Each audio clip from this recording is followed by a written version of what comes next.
Hi friends, നമ്മളെ ഇന്ന് മത്തയിലത്തോരൻ വയ്ക്കുക. മത്തയിലയും പയറിലയും കൂടെ. അതിന് എണ്ണ അടുപ്പ് വെച്ച് ചൂടായി കടുകിട്ട് പൊട്ടുന്നു.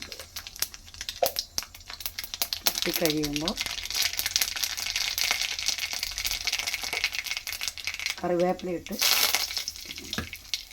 മത്തയില അരിഞ്ഞ്, മത്തയിലയും പയറിലയും കൂടെ അരിഞ്ഞ് തേങ്ങായും പച്ചമുളകും ഉള്ളി ചേർത്ത് തിരിഞ്ഞ് വെച്ചതാണ്. ഇതിന് നമ്മൾ ഇതിനകത്ത്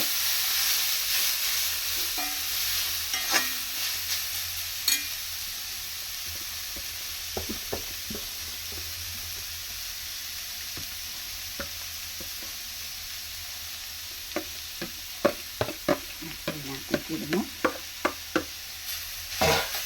എല്ലാം കൂടെ നന്നായിട്ട് കൂട്ടി യോജിപ്പിച്ച് തീ സിമ്മിലിട്ട് വയ്ക്കുക. ചെറിയ തീയിൽ വെന്ത് വരുവോളം മൂടി വയ്ക്കുക. വെന്ത് കഴിയുമ്പോൾ ചോറിനൊക്കെ നല്ലൊരു കറിയാണ്.